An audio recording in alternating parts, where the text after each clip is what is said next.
dip in.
Good evening. My fellow graduates and myself are pleased to have our family, friends, staff, and special guests with us on this wonderful day.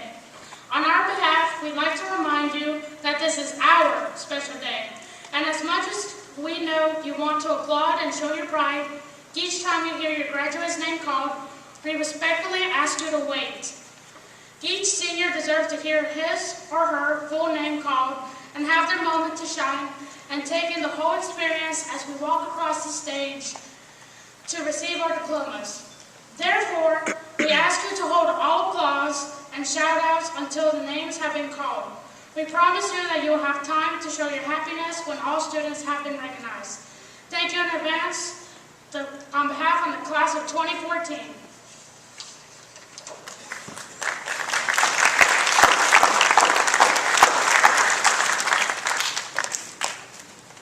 Please be seated.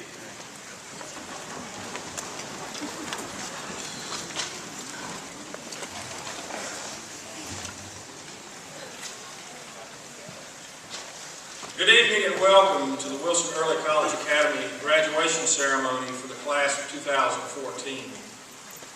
High school graduations are always special. This evening we expect the ceremony to be just that. Our seniors are excited and filled with happiness and joy, and they would very much like to have a very dignified ceremony. To this end, I ask for your full support and cooperation. It gives me great pleasure and honor to stand before you on one of the most exciting events that will take place in your young lives. A new chapter is now open with pages waiting to be filled for what is to come. Most of your teachers, some have moved on and others since joined, will remember the innocent or not so innocent faces staring at them on the first day of school some 4 or 5 years ago. Most of you are overwhelmed by the whole high school college challenge that was before you. Every graduate here this evening has worked very hard to make the best of themselves. You have persevered through long days and nights of high school and college courses, and I'm sure on the weekends as well. You arrive here at graduation, proud of your successes and ready to tackle the next set of challenges, which will ensure you grow further. Growth comes in many ways, through your school activities, helping others, dealing with other changes such as being away from home for the first time. I am convinced that you are ready for such changes. This means that you have grown well into well-rounded young adults. But I say don't stop there. The future holds many challenges, unique opportunities, and successes for you all. My friends, I want you to know that we are the lucky ones who have had the privilege of teaching you, helping you over the obstacle that was in your way, reassured you when you were unsure, and pushed you to finish strong when you thought there was no way. We are the lucky ones that were here to listen when you needed an ear to bend. We were the lucky ones to say, I'm proud of you. I knew you could do it. We are the lucky ones to say thank you for letting us be a part of all of your successes and opportunities.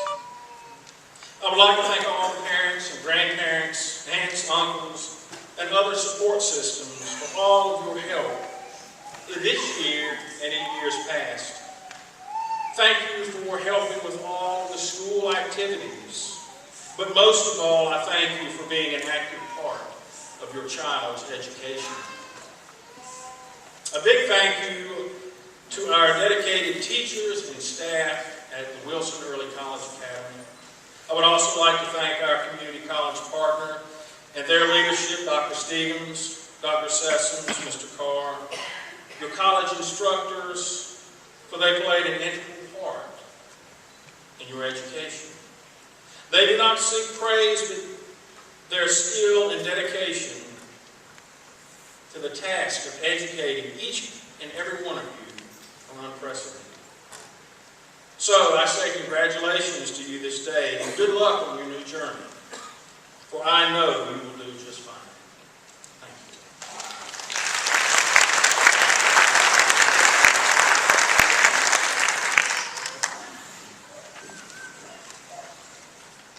Good evening, everybody. So since this really is a celebration, let's just take a second and spend some time celebrating. Family, friends, teachers, professors, would you all stand just one more time and clap for this sitting down front. They really do deserve it.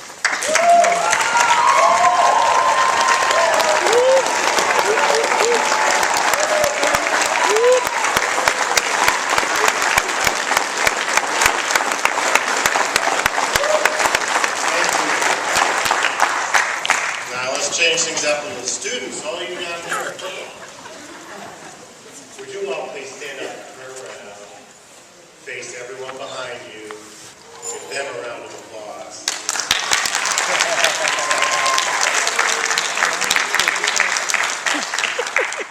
Thank you. All right, now we can start.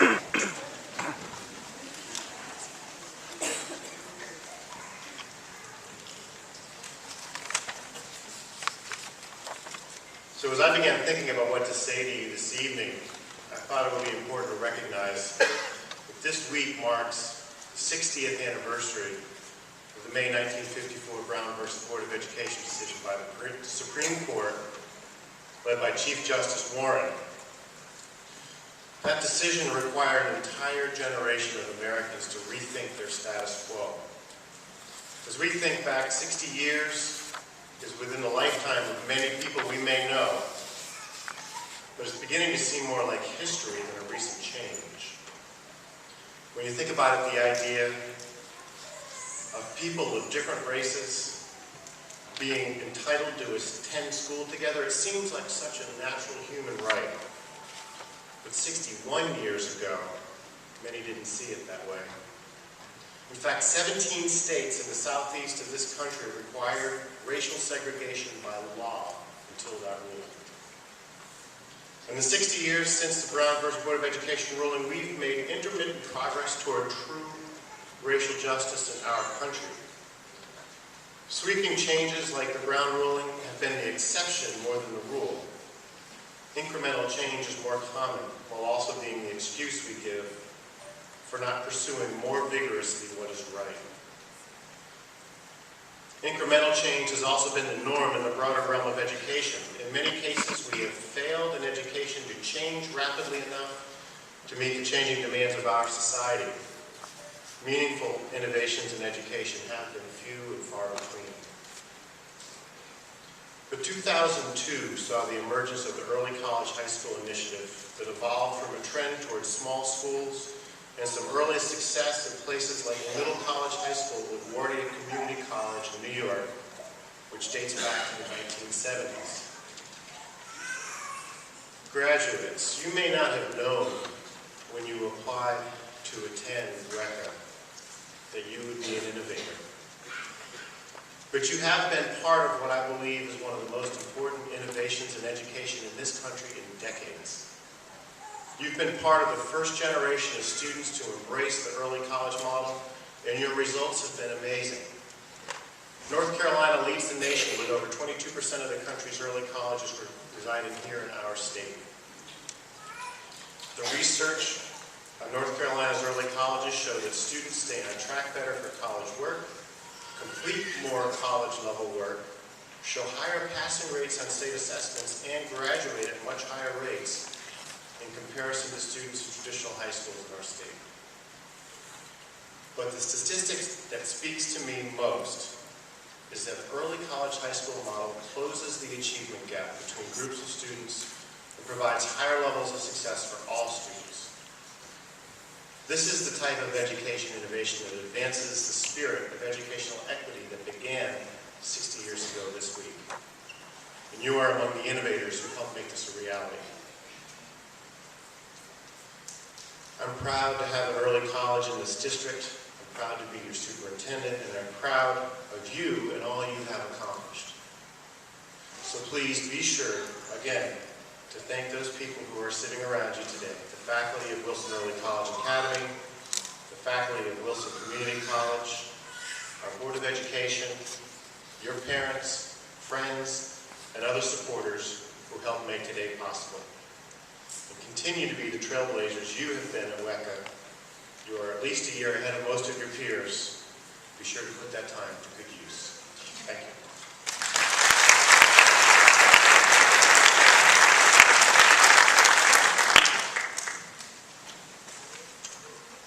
Madam Board Chair, Mr. Superintendent. superintendent and special guest, it is a privilege to stand here. My name is Rusty Stevens. I'm the president of Wilson Community College, and I watched these guys grow up. And I am so proud of you. I don't think I can tell you how proud I am of you. That's how proud I am. Yes, there was the incident on the quad, unfortunately, with the dog and the frisbee. And there was a cooler full of ice that had something in it other than ice. I knew all about that. You guys didn't think I knew about that. But you grew up. You also have done some really extraordinary things, some of which you do not know about, including some magic. It's my privilege to get to share a little bit of it. First of all, grandparents. How many of you in here are grandparents? Raise your hand. Good? Okay. Folks, we know what this is about, don't we? The parents with whom we let these people live from time to time, they probably take care of them pretty well. We trusted them. But we know who these folks belong to, and we know why they're in the world. They have done a number of extraordinary things. First of all, they decided they were going to do this. The early college, when you folks came in, you were not so late that we were still figuring out some of the things, how to make this thing work. It was so new. And Superintendent Bolson and I would meet on how we coordinated, and we were always facing new issues. And they were wonderful. What a kind of problem to have. We also had the marvelous problem of building a facility around you while you were going to school. You go away over one weekend and come back and there'd be a new wall somewhere, or there'd be some lockers that weren't there. We were trying to catch up to you. You challenged us. Thank you. What a great thing for you to do. The other thing that you did that was kind of magic is you started in the 9th grade. 4 years later, when you would have been a senior and your peers were seniors, you guys hadn't graduated yet. I was a little worried about you because I know you're smart. But when you're supposed to be a senior, you hadn't graduated yet. So we had some conversation about that, and we agreed we'd be patient. We're going to fix that tomorrow night on this stage when Wilson Community College holds its graduation and you folks attend, and suddenly you're going to leap 2 years ahead of that class.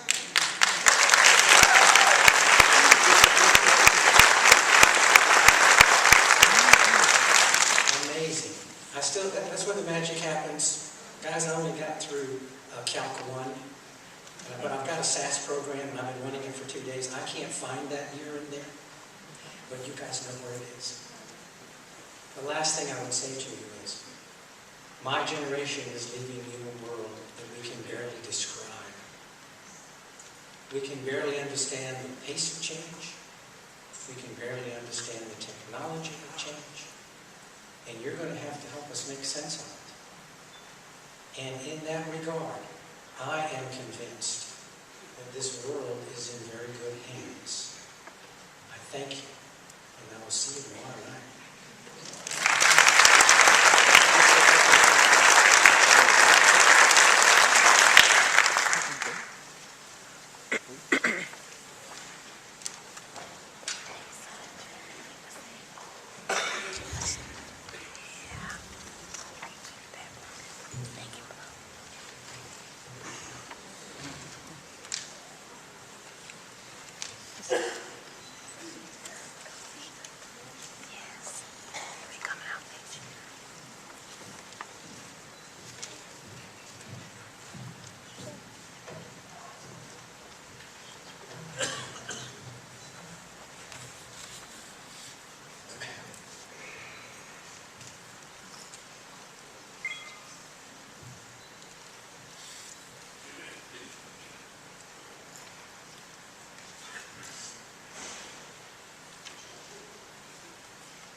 See it, that dream I'm dreaming, but there's a voice inside my head saying, you'll never reach it. Every step I'm taking, every move I make feels lost with no direction. My faith is shaking, but I gotta keep trying. I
time, it is my privilege to introduce to you our platform guests for this 2014 graduation ceremony.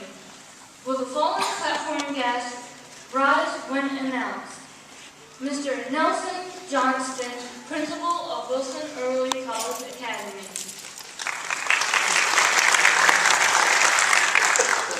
Mr. Sean Wilson, Wilson County School Superintendent.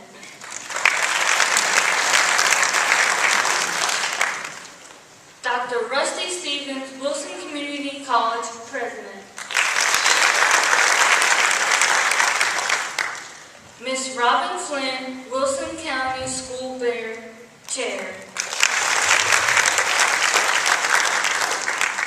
Miss Eunice Lindsay, Wilson County School Board Vice Chair. Miss Velma Barnes, Wilson County School Board Member. Mr. Gary Farmer, Wilson County School Board Member. Mr. Henry Mercer, Wilson County School Board Member. Ms. Susan Bullock, Wilson County School Assistant Superintendent. Mr. Eric Davis, Wilson County School Assistant Superintendent. Mr. Daniel Vogelman, Wilson County School Assistant Superintendent. Mr. Rob Boyette, County Commissioner. Ms. Leslie Asakin, County Commissioner.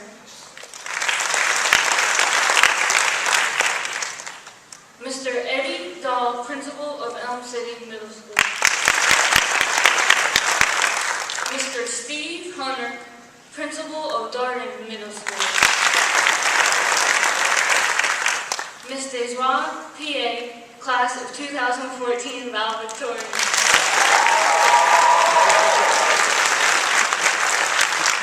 Ms. Delaney Hennett, 2014 salutatorian.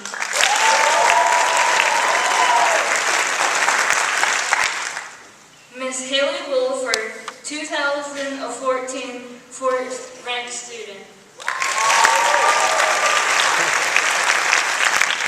Ms. Diana Fiera, Class of 2014 SGA. And yours truly, Rose Garrison, 2014 third ranked student.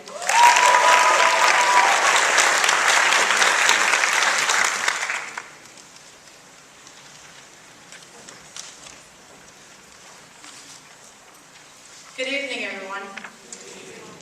It's such an honor to be here with all of you, students, family and friends, teachers, and administrators. Firstly, I'd like to take this opportunity to thank each and every one of you. To my fellow graduates, congratulations. Even last Saturday at practice, this day seemed amazingly out of reach for us, but we all made it. And thank you to everyone in the audience for making sure we got here. As we step up on stage tonight, know that we're thinking of you. You've given us the strength that got us to where we are today. We've all been given such incredible opportunities. When we first stepped foot on our school's campus, we knew we were taking a big risk. But none of us even imagined how much we'd grow. Some of us saw this as an opportunity, as a chance to redeem ourselves from mistakes we've made. And some of us saw it as a way to ensure that we get here. For all of us, however, this journey is only a pathway to something unimaginable. Each and every one of us wants to be successful. I know a lot of you have no vision of what you want your future to hold. Most of us want to have lots of money, some may want to be famous, but I'm here tonight to encourage you to find yourselves.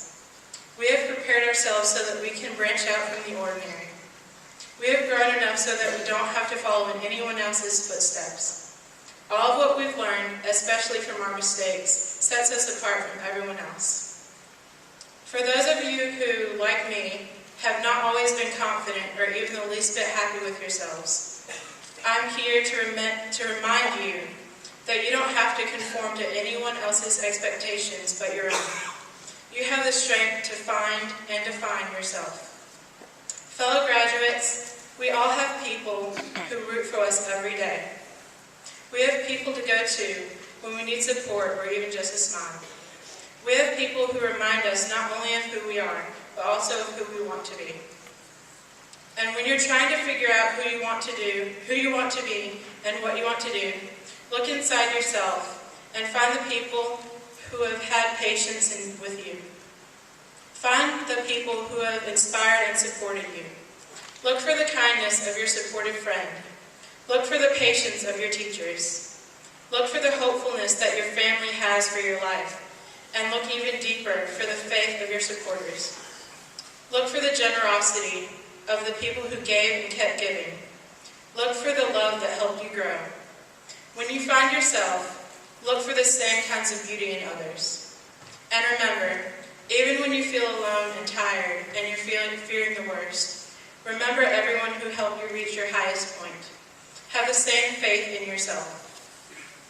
Find yourself, continue to grow, and love yourself for all the beauty and all the flaws that make you your own. Class of 2014, we made it through bad days and mistakes, but we had a lot of fun along the way. We made it, and now it's time to move on. Congratulations, everyone, and thank you.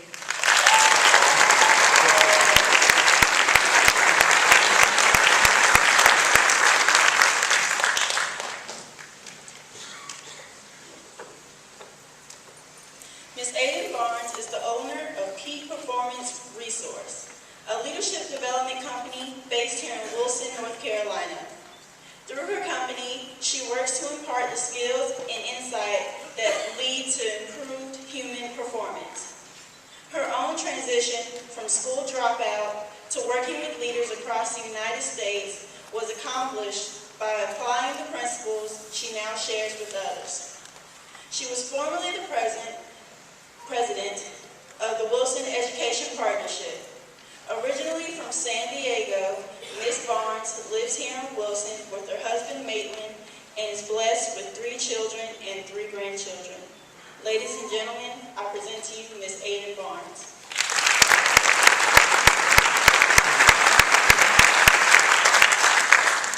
Good evening. There's some people down there I can't see through the plant.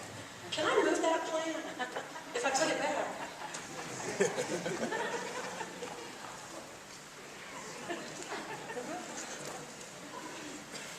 That's much better. I imagine it's a little better for you guys too. I realized as I was looking at the program that I am basically the last thing between you and your diploma. You're reading the program. And then whatever festivity is going to come after that. And I thought, why wait until the end to start celebrating? We could start celebrating now. So I thought, where'd Dejuan go? It takes a lot of hard work to be a valedictorian, doesn't it? You had to sacrifice a lot, just like all these people down here, didn't you? Give her a woohoo!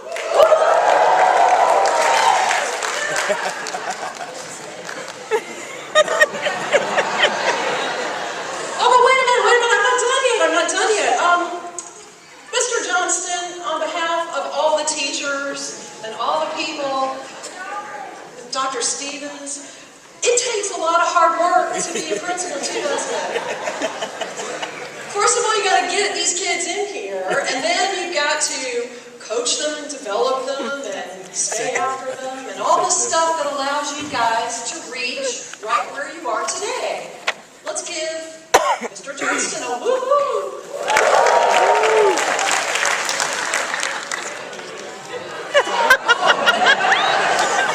I've got one more. Now, Mr. Wilson, as the superintendent of Wilson County Schools and like the person, you're accountable to a very large group of people.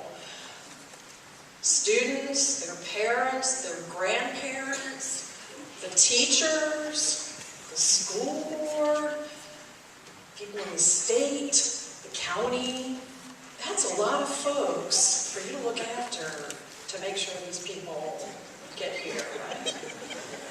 Let's give him a woohoo.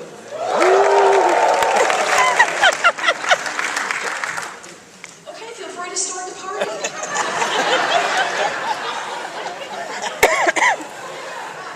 All right, well, maybe not. Our life experience to this point, whether directly or indirectly, has taught us that between what was happening here and what I do next, there needs to be a gap. And that's what I want to talk with you about tonight, is what happens between what happens and what you choose to do. As you leave this place with your diploma tonight, you're taking an education with you, but you're also taking something more important than that with you, and that is responsibility. Responsibility going forward to manage your gaps. So between what happens and how you react, what are you going to do? The most education, the finest education, the most expensive education will do you no good if you don't learn how to manage the gaps. So what I'd like to do tonight, because I'll be honest with you, I've never sat where you're sitting. I left school after the 10th grade with a child to provide for. So I've learned a few things along the way, and you could say I've kind of graduated from the School of Hard Knocks. And what I'd like to do is I'd like to share with you guys tonight some of the things that I've learned. And Deshua, I loved everything you said. You said everything that I couldn't fit into my 10 minutes. So I hope you heard what she had to offer you. But I'd like to share with you a few things, 3 key things about what do you do in the gap. So 3 things. Number 1, I'm going to start with the idea of beginning with the end in mind. And those of you who may know the author Stephen Covey, you know exactly what I'm talking about. Knowing what you want your outcome to be. The second thing is going to be, as you're in that gap, is to ask yourself, what am I thinking? And then the third thing will be always to choose to give versus choosing to take. So with that being said, let's start in. Begin with the end in mind.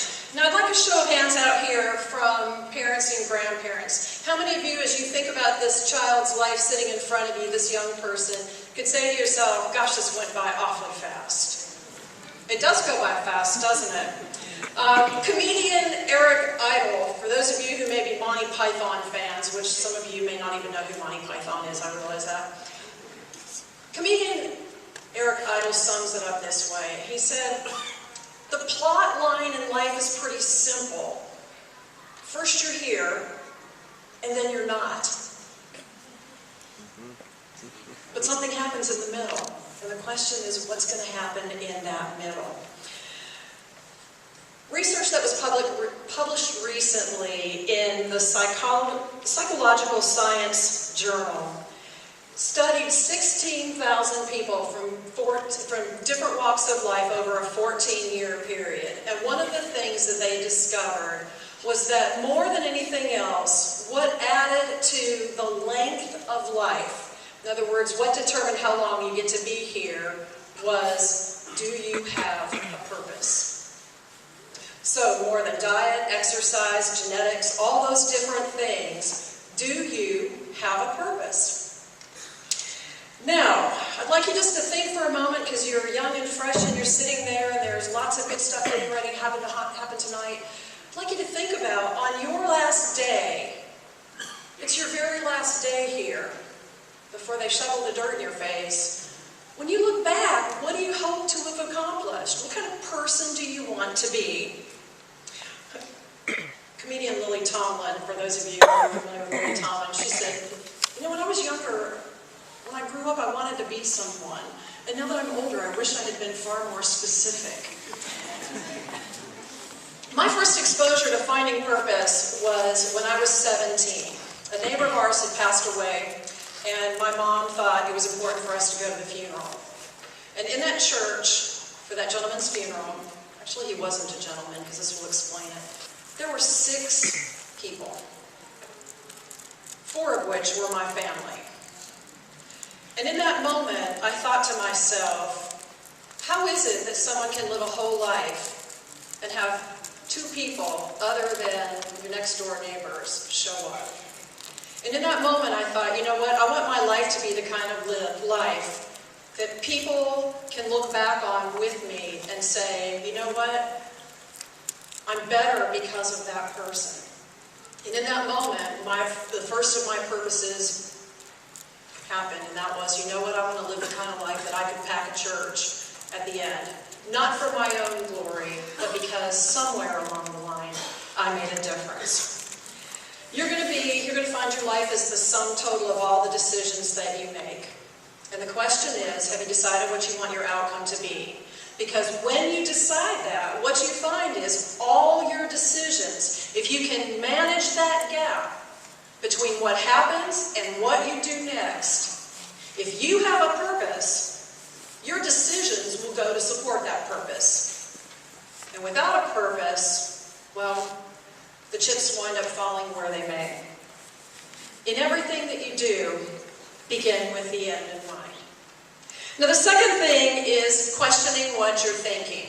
Now, let's just say, hypothetically, that all the people in this part of the room over here, in this section, you're from, I've never been there, but let's say you're from Sandy Mush, North Carolina.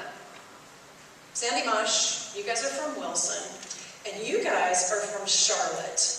Now, not just anywhere in Charlotte, but there's this one particular place I go on business from time to time. That's the Moorcroft area down near South Park. And this is a place where at every stoplight, all the cars are clean and they're shiny, and they are Volvos and Lexus and Rolls Royces and Jags. And, you know, every blade of grass is uniformly green and exactly the same length. It's that kind of place. All right, now with that being said, you people from Sandy Mush, you don't really like for people to know that you're from Sandy Mush. You just kind of hope to avoid that topic. Now, with that being in mind, into the room, as we're all sitting here, walks the biggest, fattest possum you've ever seen. Just comes waddling right on in here. Now, these folks from Sandy Mush, you guys are just over the moon with excitement. You're thinking, this is the best thing that's ever happened in the Fike Auditorium. Because in Sandy Mush, this represents a playmate for the afternoon and dinner for tonight. And I didn't even have to do anything to get it. It just walked right in here. Now, you folks from Wilson, it's a little bit different. You're thinking, well, that's the weirdest thing I think I've ever seen at a graduation, a possum. Now, you folks from Charlotte, gentlemen included, you're picking up your belongings as fast as you can, and you're running for that door screaming like a bunch of girls.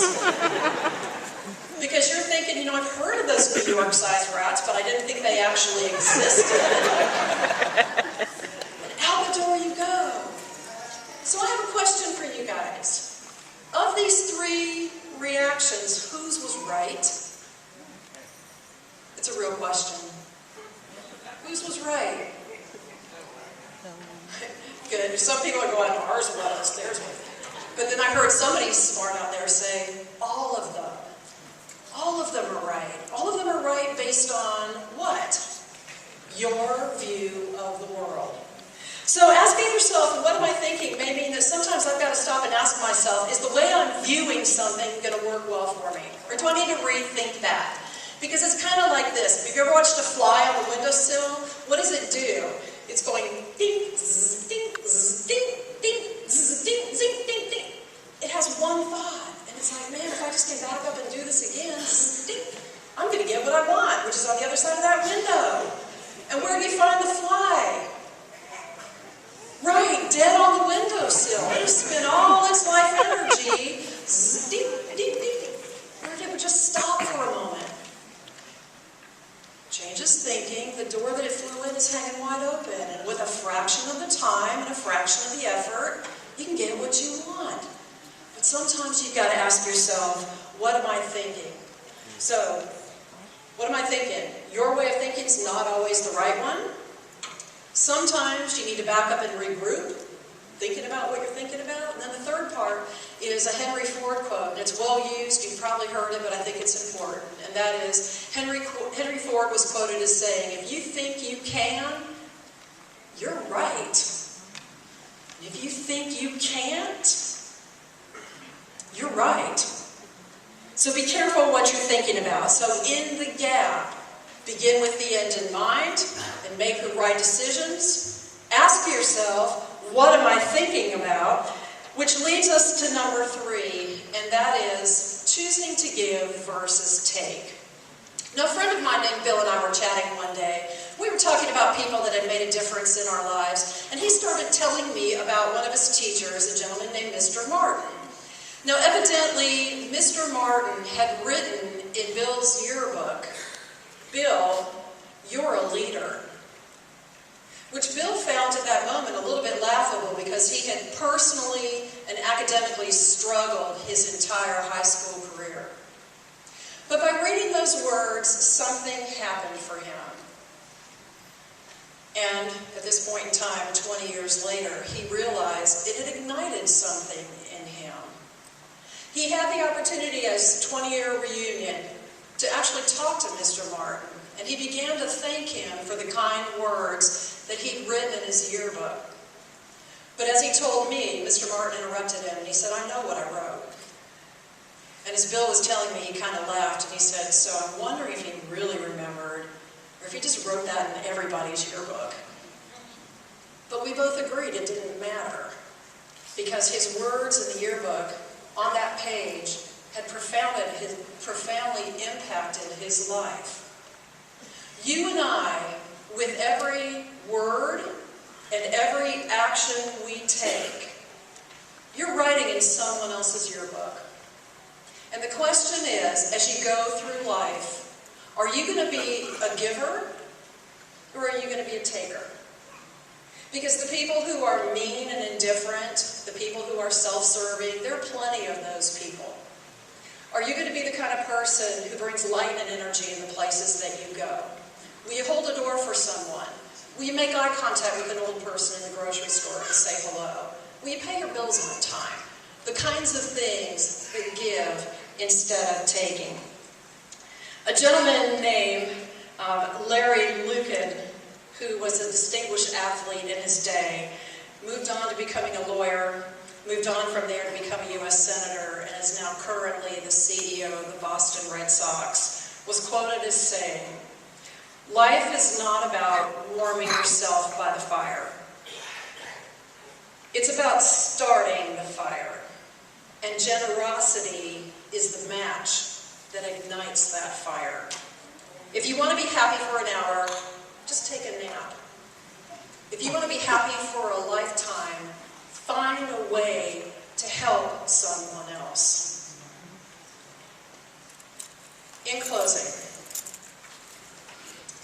between what happens for the rest of your life and what you do as a reaction, there's going to be a gap.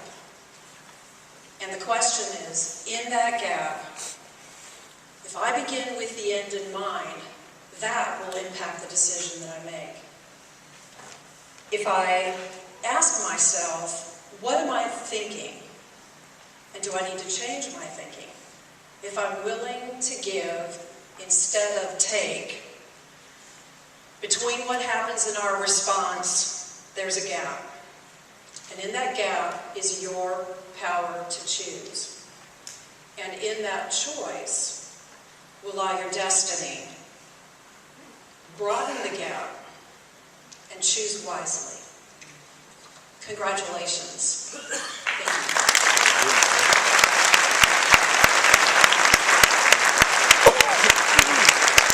Thank you.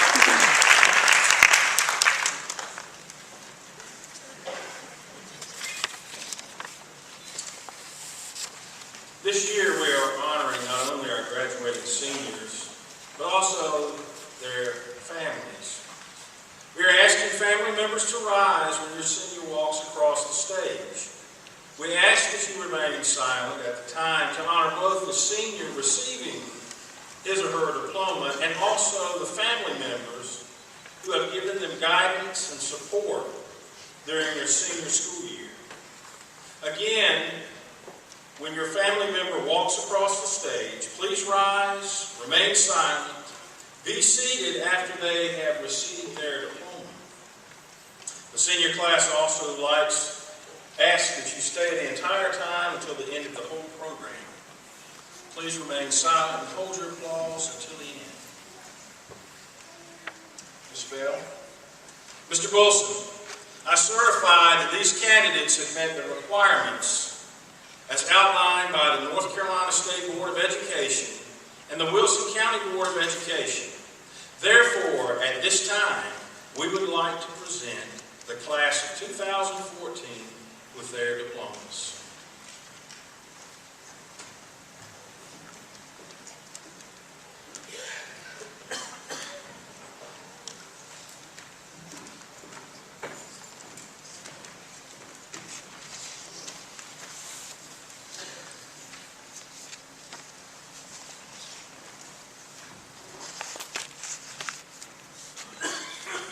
Ms. Caitlin Barnes.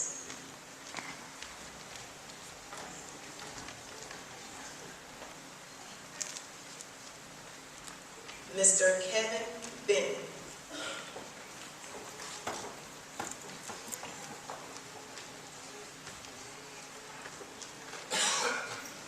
Ms. Candice Bunch.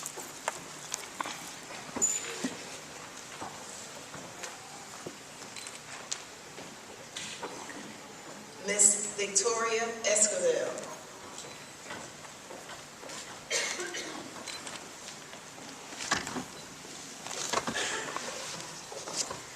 Mr. Rizik Patel.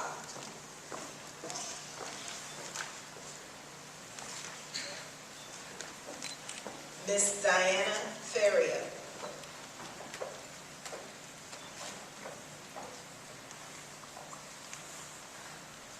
Ms. Joanna Finch.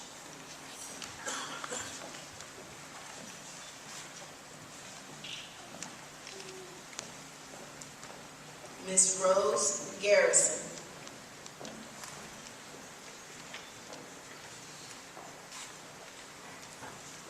Mr. Travis Glover.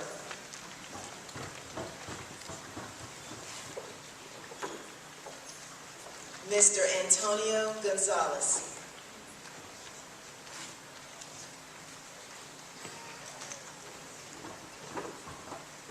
Mr. Dontavian Harris.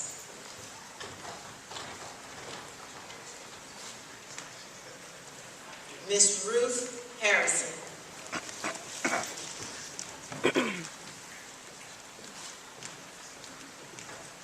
Mr. Brian Haskins.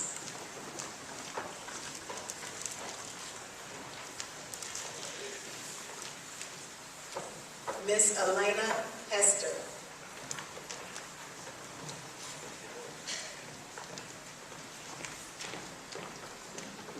Ms. Delaney Hennett.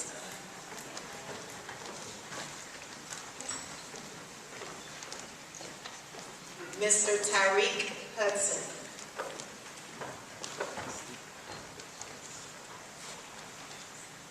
Ms. Morgan Jones.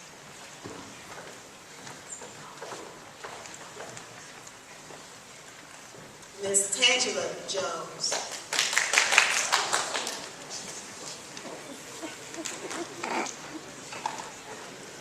Ms. Taylor Massey.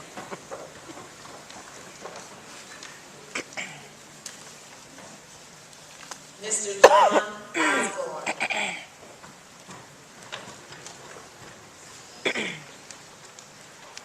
Ms. Desiree Owens.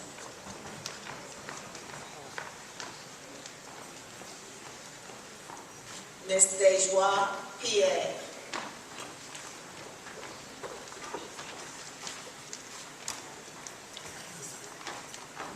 Ms. India Resendiz.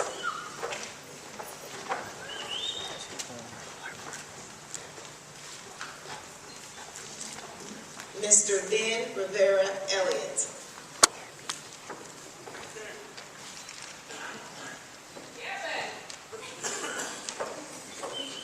Sierra Wellborn.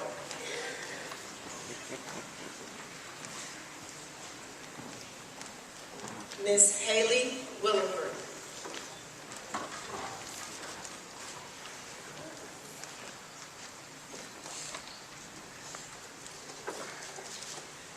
And Mr. Caleb Woodard.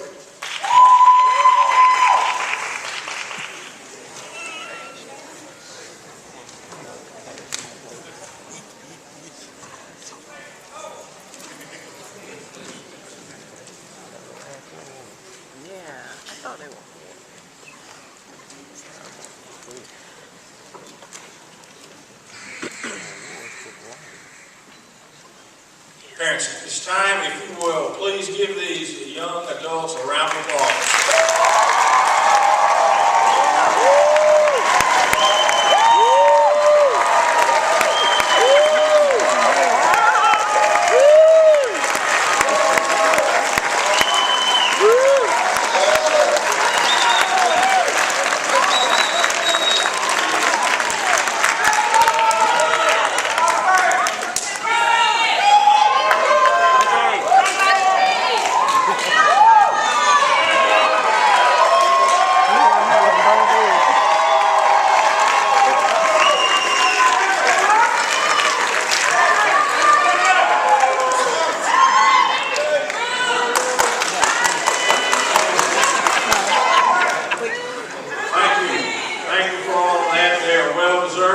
At this time now, we're going to observe the recessional. We will lead, I will lead the guests off the stage, pass by the graduates, and we will walk out. We have enough for the walkout.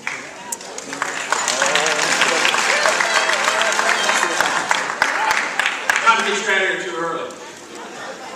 Brian Masters.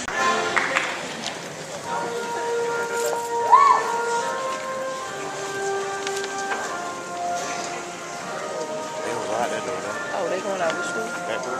They came in this door. They came in this side. Yeah, they did. They going out the other door this way. This door right here?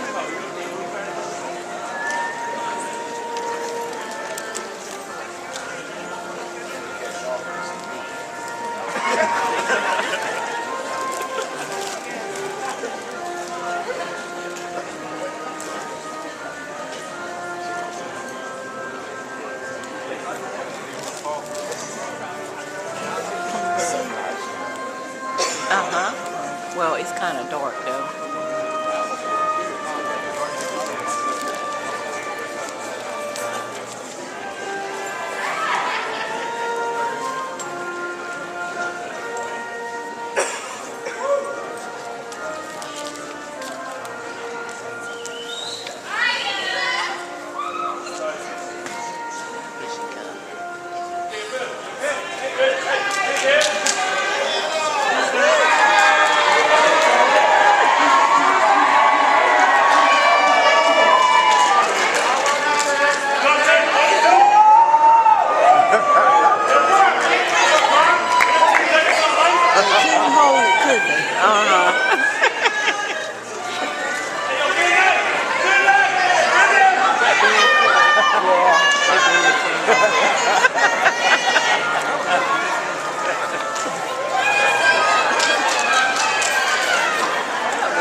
I hope it turned out nice. There you go, smile through.